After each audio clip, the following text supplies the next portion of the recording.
Hello guys! Welcome back to my channel, Tax Tutorials for MSME. Malapit na po ang deadline ng filing and payment ng annual income tax return for the calendar year 2024. Ang ating deadline ay April 15, 2025. Mayroon na akong mga tutorial videos kung paano mag-file ng annual income tax return. Ang ipapakita ko sa inyo ngayon ay kung paano naman magbayad ng income tax online using MYEG. Okay? Dapat meron po kayong MYEG account. Kapag meron ng MYEG account, mag-login sa MYEG. Then, kapag naka-login na sa MYEG account, i-click ang Government Services. Then, BIR Online Tax Payment.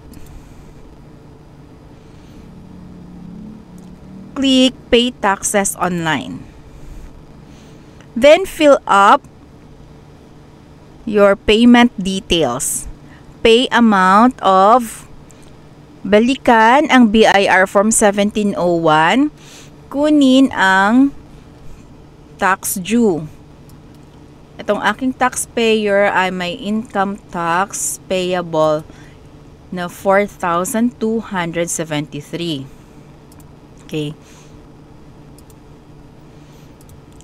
Copy and paste. Okay. Insert TIN.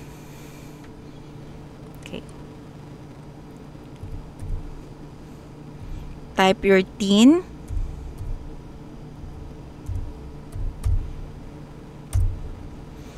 Branch code 5 zeros. Consolidated na ang ating filing ng annual income tax return. Select RDO.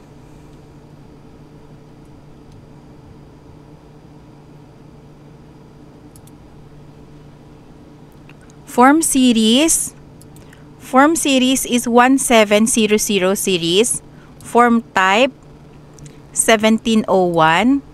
Or kung ang ginamit nyo ay 1701A, kapag nag-opt kayo ng 8% or graduated income tax rate with optional standard deduction. Itong sa aking taxpayer, 1701, dahil mixed income earner yung aking taxpayer. Tax type, IT, income tax return. Return period. Ang ating return period ay ang last day of the year 2024. December 31, 2024. Click Next. Insert your email address.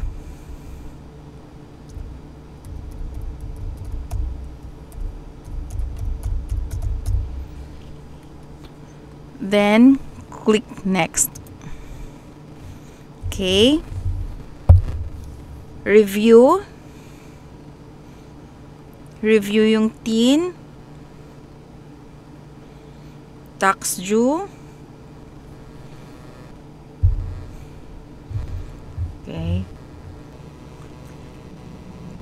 Then, click I accept the terms and conditions and privacy policies set by MYEG Philippines.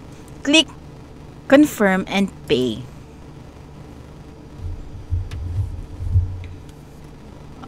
Click e-wallet. Pwedeng gumamit ng GCash, Maya, ShopeePay, or GrabPay. Ang aking funds ay nasa GCash.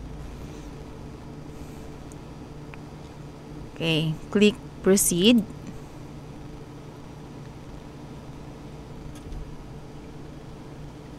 Log into your GCash and scan this QR scanner. I-open lang ang GCash. Dito sa GCash, I-click yung sa center QR. Then, iscan yung nasa screen. Dito sa GCash account ko, kailangan i-click ang pay 4,293 pesos dahil may convenience fee na 20 pesos. Makikita sa screen na payment success na.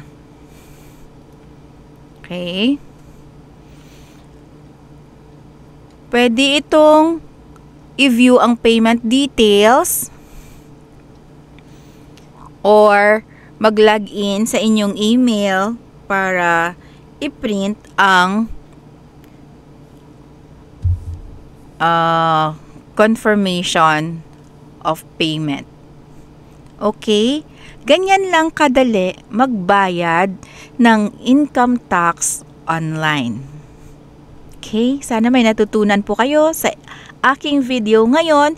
Pwede po kayong mag-comment and mag-share para marami po tayong matutulungan na kapwa natin taxpayers.